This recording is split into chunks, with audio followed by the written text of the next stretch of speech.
नमस्कार दोस्तों, पीसीएसएम के अपने यूट्यूब परिवार में आप सभी का स्वागत है।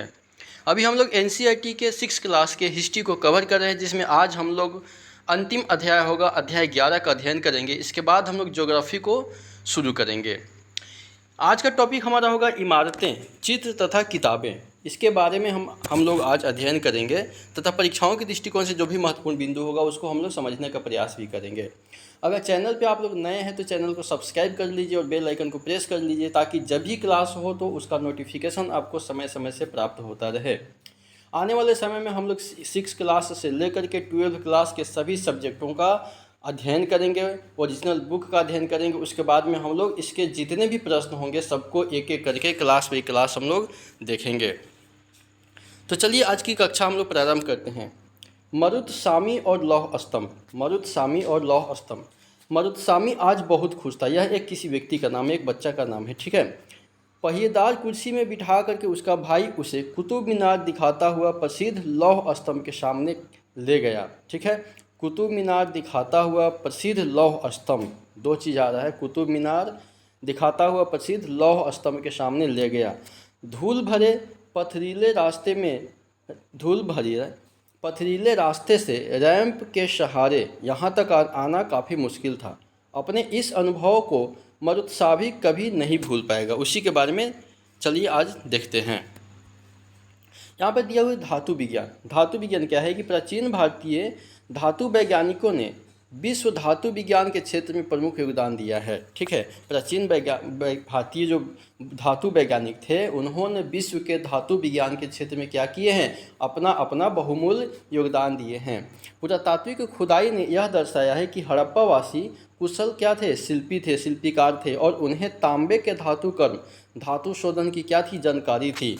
उन्होंने तांबे और टीन को मिला करके कांसा भी बनाया था। तांबा प्लस टीन मिला करके कांसा बनता है, तांबा प्लस टीन मिला करके कांसा बनता है, ठीक है। जहाँ हड़प्पावासी कांस्य युग से जुड़े थे, वहीं उनके उत्तराधिकारी लौह युग से संबंधित थे। हड़प्पावासी किस युग से संबंधित थे? हड़प्पावासी कांस्य युग से जुड़े हुए थे, कांस्य युग की सभ्यता थे, ठीक है। लेकिन उनके उत्तराधिकारी जो थे वे लौह युग से संबंधित थे। भारत जो है अत्यंत विकसित किस्म के लोहे का निर्माण करता था। खोटा लोहा, पिटवा लोहा और ढलवा लोहा, ठीक है। इतने प्रकार की लोहे का क्या करता था, निर्माण करता था। आइए लौह स्तंभ के बारे में हम लोग देखते हैं, जो कि दिल्ली में स्थित है। इसके बारे में हम लोग पढ़ते हैं, समझते हैं। महरौली कहाँ है? दिल्ली में। महरौली जो है दिल्ली में कुतुब मीनार के परिसर में खड़ा यह एक लौह स्तंभ भारतीय शिल्पकारों की कुशलता का एक अद्भुत उदाहरण है। कुतुब मीनार की स्थापना किसने किया था? कुतुबुद्दीन ऐबक ने उसका नींव रखा था, ठीक है। कुतुब मीनार कहाँ है? दिल्ली में है। कुतुब मीनार की नींव कुतुबुद्दीन ऐबक ने रखा था, ठीक है। कुतुब मीनार की 5वीं मंजिल को किसने बनाया था? तो फिरोज तुगलक ने बनाया था, ठीक है। कुतुब मीनार की अंतिम मंजिल तो था जो उसको पूरा किया था लास्ट में, उसको किसने किया था? फिरोज तुगलक ने किया था उसका निर्माण को पूरा। कुतुब मीनार जो लौह स्तंभ जो है इसकी ऊंचाई 7.2 मीटर 7.2 मीटर है, और वज़न जो है 3 टन से भी ज़्यादा है। ये जो लौह स्तंभ आप दिख रहे हैं इसकी ऊंचाई कितनी है? इसकी ऊंचाई 7.2 मीटर है, और वज़न कितना है? 3 टन से भी ज़्यादा है, ठीक है। 3 टन से भी ज़्यादा है, ठीक है। इसकी वज़न जो है 3 टन से भी ज़्यादा है। इसका निर्माण लगभग 1500 साल पहले हुआ था, ठीक है। लौह स्तंभ का निर्माण कितने साल पहले हुआ था? 1500 साल पहले हुआ था। इसके बनने के समय की जानकारी हमें इस पर खुदे अभिलेख से मिलती है। इसमें चंद्र नाम के एक शासक का जिक्र है। इसमें चंद्र नाम के एक शासक का जिक्र है जो संभवतः गुप्त वंश के थे। गुप्त वंश के बारे में हम लोग अध्याय 10 में पढ़े थे। आश्चर्य की बात यह है कि इतने वर्षों के बाद भी इसमें जंग नहीं लगा है, ठीक है। ये रहा हमारा क्या है, ये लौह स्तंभ है, ठीक है। ईंटों और पत्थरों की इमारतें, इसके बारे में हम लोग देखते हैं कि ईंटों और पत्थरों की इमारतें जो उस समय थे उसके बारे में हमारे शिल्पकारों की कुशलता के नमूने स्तूपों जैसी कुछ इमारतों को देखने को मिलते हैं। हमारे शिल्पकार जो थे उनकी कुशल कारीगरी के नमूने जो है स्तूप जैसे कुछ इमारत में देखने को क्या होते हैं, मिलते हैं। स्तूप का शाब्दिक अर्थ क्या होता है? स्तूप का शाब्दिक अर्थ टीला होता है। स्तूप का शाब्दिक अर्थ क्या होता है? एक टीला होता है, ठीक है। हालांकि स्तूप जो है विभिन्न आकार के होते थे, कभी गोल होते थे या लंबे होते थे, कभी बड़े होते थे या कभी क्या होते थे, छोटे होते थे, ठीक है। स्तूप का आकार क्या था? भिन्न भिन्न प्रकार के होता था, ठीक है। उन सब में एक समानता होती थी। प्रायः सभी स्तूपों के भीतर एक छोटा सा डिब्बा रखा जाता था। सभी स्तूपों के भीतर क्या रखा जाता था? एक डिब्बा रखा जाता था। इन डिब्बों में बुद्ध या उनके अनुयायियों के शरीर के अवशेष रखे होते थे, जैसे दांत, जैसे क्या, जैसे दांत, हड्डी या राख रखे होते थे। उन स्तूप, एक स्तूप होता था, स्तूप में एक डिब्बे रखे होते थे जिनमें बुद्ध या उनके अनुयायी के शरीर के अवशेष रखे होते थे, ठीक है, या उनके द्वारा प्रयुक्त कोई चीज़ या कोई कीमती पत्थर अथवा सिक्के रखे होते थे। उनसे जुड़े हुए कोई भी वस्तु उसमें रखा हुआ रहता था, जिसे धातु मंजूषा कहते थे। इसे क्या कहते थे? धातु मंजूषा कहते हैं। प्रारंभिक स्तूप जो है धातु मंजूषा के ऊपर रखी मिट्टी का टीला होता था। प्रारंभिक स्तूप जो होता था वो धातु मंजूषा के ऊपर रखी हुई क्या होता था? मिट्टी का टीला होता था। बाद में टीले को ईंटों से ढक दिया गया और बाद के काल में उस गुंबद नुमा ढांचे को तराशते हुए क्या किया गया? पत्थरों से ढक दिया गया, ठीक है। प्रायः स्तूपों के चारों ओर परिक्रमा करने के लिए एक वृत्ताकार पथ बना होता था, जिसे प्रदक्षिणा पथ कहते थे। स्तूप जो होते थे उसके चारों तरफ जो होता था एक वृत्ताकार पथ बना होता था, जिसे क्या कहा जाता था? प्रदक्षिणा पथ कहा जाता था। इस रास्ते को रेलिंग से घेर दिया जाता था, जिसे वेदिका कहा जाता था। इस रास्ते को रेलिंग से घेर दिया जाता था, जिसे वेदिका कहा जाता था, ठीक है। वेदिका में प्रवेश द्वार बने होते थे। वेदिका में क्या होते थे? प्रवेश द्वार बने होते थे। रेलिंग तथा तोरण प्रायः मूर्तिकला की सुंदर कलाकृतियों से क्या होते थे? सजे होते थे, ठीक है। मानचित्र 7 पृष्ठ संख्या 105 में ये मानचित्र 100 यहाँ पे दिया हुआ है, ठीक है। मानचित्र 7 पृष्ठ संख्या 105, ठीक है। यहाँ पे ये दिया हुआ है आपका अशोक का ये जो गुंबदकार दिया हुआ है, ठीक है, स्तूप दिया हुआ है। ये स्तूप है, इसके चारों तरफ एक वृत्ताकार पथ दिया हुआ है, ठीक है। इसको देख लीजिए। अमरावती को ढूंढना है। यहाँ कभी एक भव्य स्तूप हुआ करता था। अमरावती में क्या हुआ था? अमरावती में एक भव्य स्तूप हुआ करता था। लगभग 2000 साल पहले इससे पहले इस स्तूप को सजाने के लिए शिलाओं पर चित्र उकेरे जाते थे। लगभग 2000 साल पहले जो था एक भव्य स्तूप बना करता था। इन स्तूप को सजाने के लिए शिला यानी पत्थरों पर क्या किया जाता था? चित्र को बनाया जाता था, उकेरा जाता था। कई बार पहाड़ियों को काट करके बनावटी गुफाएं भी बनाई जाती थी। इस तरह की कई गुफाओं को मूर्तियों तथा चित्रों द्वारा क्या किया जाता था? सजा दिया जाता था। इस काल में कुछ आरंभिक हिंदू मंदिरों का भी निर्माण किया गया। इन मंदिरों में विष्णु मंदिर, शिव मंदिर, दुर्गा जैसी देवी देवताओं की पूजा भी क्या किया जाता था? होता था। मंदिरों का सबसे महत्वपूर्ण भाग क्या होता था? गर्भगृह होता था। मंदिरों का सबसे महत्वपूर्ण भाग क्या होता था? गर्भगृह होता था, जहाँ मुख्य देवी या देवता की मूर्ति को रखा जाता था। जहाँ मुख्य देवी या देवता की मूर्ति को रखा जाता था उसे गर्भगृह कहा जाता था, उसे गर्भगृह कहा जाता है। इसी स्थान पर पुरोहित जो है धार्मिक अनुष्ठान किया करते थे और भक्त जो है पूजा करते थे। अक्सर गर्भगृह को एक पवित्र स्थान के रूप में दिखाने के लिए किया जाता था, ठीक है। यहाँ पे क्या ये सांची का महान स्तूप दिया है जो कि मध्य प्रदेश में। इस तरह के स्तूपों का निर्माण कई 100 सालों तक चलता रहा। इस स्तूप में ईंटों का प्रयोग संभवतः अशोक के ज़माने का है, जबकि रेलिंग और प्रवेश द्वार जो है बाद के शासकों के काल में जोड़े गए हैं। बाएं में अमरावती की एक शिल्पकृति है। इस चित्र को देख करके इसका वर्णन किया जाता है। ये बाएं में अमरावती का एक शिल्पकृति है, ठीक है। ये बाएं ऊपर उत्तर प्रदेश के भीतर गांव का एक आरंभिक मंदिर है। यह लगभग 1500 साल पहले पक्की ईंट और पत्थरों से बनाया गया है। दाएं ऊपर महाबलीपुरम के एकास्मिक मंदिर है। इनमें से प्रत्येक मंदिर एक ही विशाल पहाड़ी को तराश करके बनाया गया है, इसलिए इन्हें एकास्म कहा गया है, ठीक है।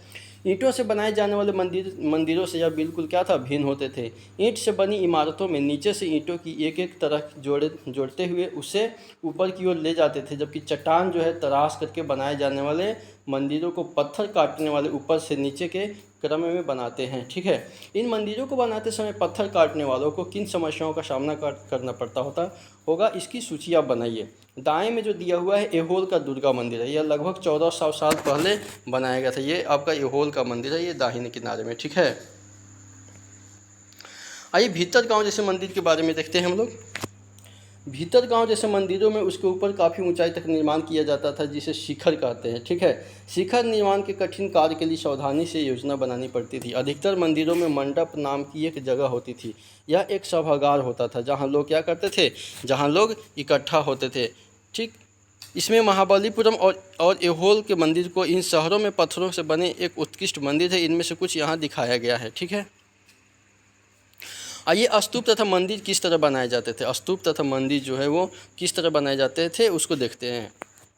स्तूपों तथा मंदिरों को बनाने की प्रक्रिया में कई अवस्थाएं आती थी। इसके लिए काफ़ी धन भी खर्च होता था, ठीक है। इसलिए आमतौर पर राजा या रानी इन्हें बनवाने का निश्चय करते थे। अब राजा या रानी ही बनवाएंगे, चूँकि उनके पास ही उतनी मात्रा में धन दौलत है, आम आदमी तो बनवाएगा नहीं। पहला काम क्या होता था, अच्छे किस्म के पत्थर को ढूंढ करके शिलाखंडों को खोद करके निकालना होता था। फिर मंदिर या स्तूप के लिए सोच विचार करके तय किए गए स्थान पर शिलाखंडों को क्या होता था, पहुंचाना होता था। यहाँ पत्थरों को काट छाँट करके तराशने के बाद खंभों, दीवारों और चौखटों, फर्शों तथा छतों का आकार दिया जाता था। इन सबके तैयार हो जाने पर ही सही जगह पर उन्हें लगाना काफ़ी मुश्किल काम होता था। ये पत्थरों से काट करके, ये देखिए कितनी कठिनाई वाली काम की करना पड़ता होगा, ठीक है। यहाँ पे बाएं उड़ीसा का जैन मठ दिखाया गया है, ठीक है। इस तरह के शानदार ढांचों का निर्माण करने वाले शिल्पकारों को सारा खर्च संभवतः राजा रानी ही देते थे। इसके अतिरिक्त इन स्तूपों या मंदिरों में आने वाले भक्त जो उपहार अपने साथ लाते थे, उनसे इमारत की सजावट की जाती थी। जैसे हाथी का दांत काम करने वाले श्रमिकों के संघ ने सांची के एक अलंकृत प्रवेश द्वार तोरण को बनाने में खर्च दिया था। इनकी सजावट के लिए पैसे देने वालों में व्यापारी, कृषक, माला बनाने वाले, इत्र बनाने वाले, लोहार सुनार तथा ऐसे कई स्त्री पुरुष शामिल थे। जिनके पास पैसा था वो देते थे, जिनके नाम खंभों, रेलिंग तथा दीवारों पर खुदे हैं। इसलिए जब तुम इन स्थानों को देखने जाओ तो याद रखना कि कितने सारे लोगों ने इन्हें बनवाने और सजाने में अपना योगदान दिया था, ठीक है। अब आइए चित्रकला को देखते हैं कि चित्रकला क्या होता है। मानचित्र 7 में अजंता को ढूंढना, ठीक है। यह एक वह जगह है जहाँ के पहाड़ों में सैकड़ों सालों के दौरान कई गुफाएं खोदी गई है। इनमें से ज़्यादातर बौद्ध भिक्षुओं के लिए बनाए गए। इनमें से क्या हुआ है, ज़्यादातर बौद्ध भिक्षुओं के लिए बनाए गए विहार थे। विहार जो होता है निवास स्थान को बोला जाता था, ठीक है। इनमें से कुछ को चित्रों द्वारा सजाया गया था। यहाँ इनके कुछ उदाहरण भी दिए गए हैं। गुफाओं के अंदर अंधेरा होने की वजह से अधिकांश चित्र जो है मशालों की रोशनी में बनाए गए थे। मशालों की यानी कि जो लकड़ी के डंडे में कपड़े को बांध करके जलाया जाता है उसको मशाल बोलते हैं। तो मशालों की रोशनी में बनाए गए थे। इन चित्रों के रंग 1500 साल बाद भी चमकदार ही है। ये रंग पौधों तथा खनिजों से बनाए गए थे। इन महान कृतियों को बनवाने वाले कलाकार अज्ञात है। ये देखिए यहाँ पे कैसे चित्र बनाया गया है, ठीक है। पुस्तकों की दुनिया, आइए इसके बारे में हम लोग अध्ययन करते हैं कि पुस्तकों की दुनिया क्या है। इस युग में कई प्रसिद्ध महाकाव्यों की रचना की गई है। इन उत्कृष्ट रचनाओं में स्त्री पुरुषों की वीर गाथाएँ तथा देवताओं से जुड़ी कथाएं भी शामिल हैं। करीब 1800 साल पहले एक प्रसिद्ध तमिल महाकाव्य शिल्पादिकारम की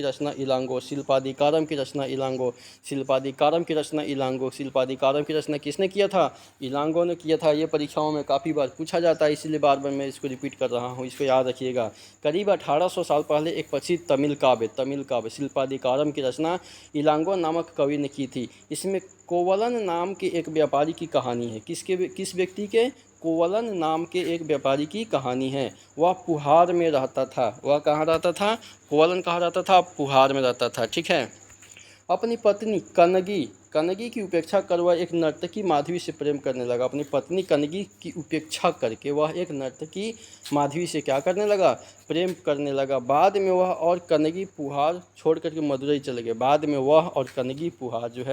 पुहार छोड़ करके मदुरई चले गए। वहाँ पांड्य राजा के दरबारी जौहरी ने कोवलन पर चोरी का झूठा आरोप लगाया, जिस पर राजा ने उसे प्राण दंड दे दिया। कनगी जो अभी भी उससे प्रेम करती थी, इस अन्याय के कारण दुख और रोष से भर गई। उसने मदुरई शहर का विनाश कर डाला, ठीक है। आइए शिल्पादिकारम से लिया गया एक वर्णन को देखते हैं। यहाँ कवि ने कनगी के दुख का इस तरह वर्णन किया गया है। ओ मेरा दुख तो देखो, तुम मुझे सांत्वना तक नहीं दे सकते। क्या यह सही है कि विशुद्ध सोने से भी सुंदर तुम्हारा शरीर बिना धूल से सना यूं ही पड़ा है।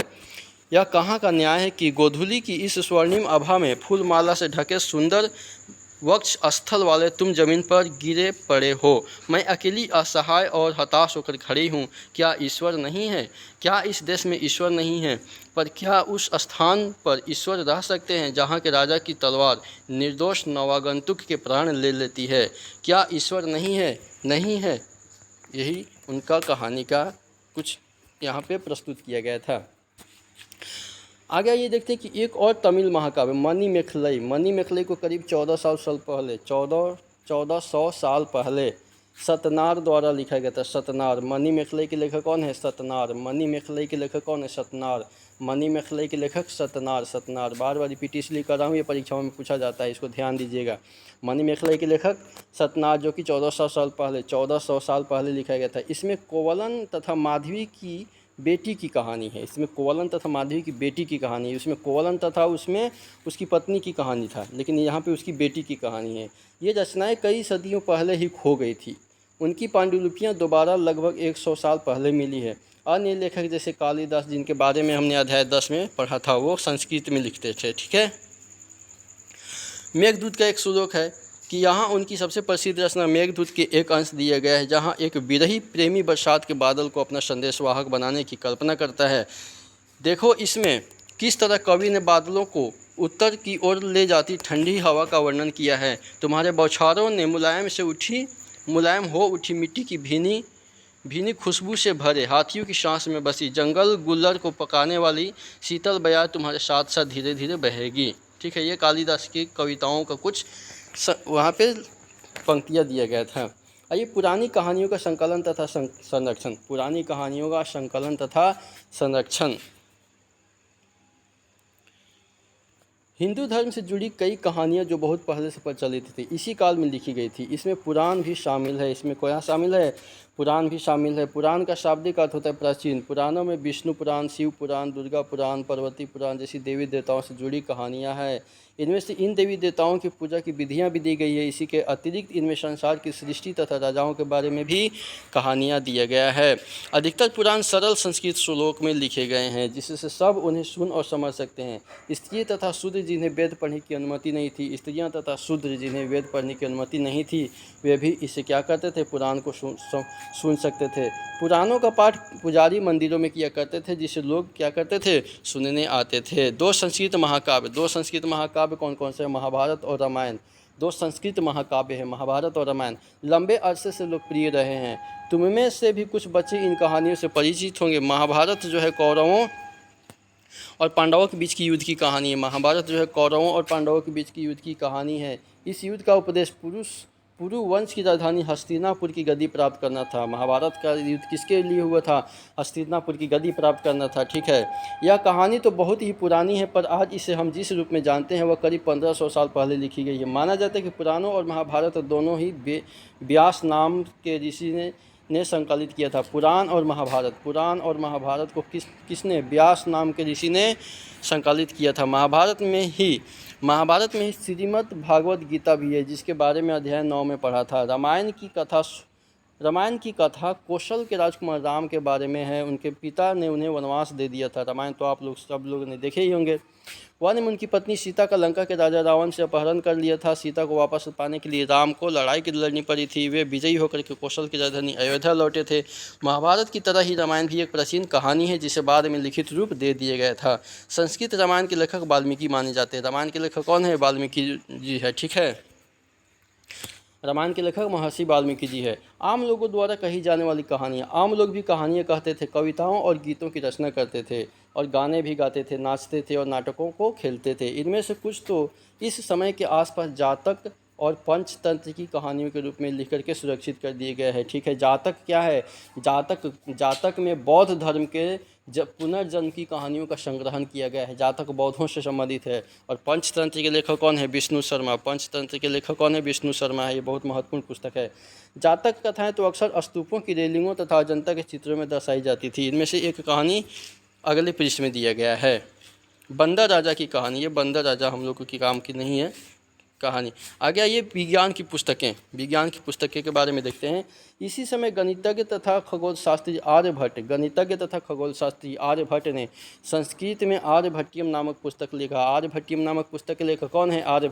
आर्यभट्टियम नामक पुस्तक के लेखक कौन है? आर्यभट्ट है। इसमें से उन्होंने लिखा था कि दिन और रात पृथ्वी की अपनी धुरी पर चक्कर काटने की वजह से होते हैं। दिन और रात जो होता है, पृथ्वी जो है अपनी धुरी पर चक्कर काटती है, इस वजह से दिन और रात होता है। किसने कहा था? आर्यभट्ट ने कहा था। जबकि लगता है कि रोज़ सूरज निकलता है और डूबता है। उन्होंने ग्रहण के बारे में भी एक वैज्ञानिक तर्क दिया था। उन्होंने वृत्त की परिधि को मापने की भी विधि ढूंढ निकाली थी, क्योंकि वो एक गणितज्ञ और खगोल शास्त्री भी थे। ठीक है, जो लगभग उतनी ही सही है जितनी कि आज प्रयुक्त होने वाली विधि।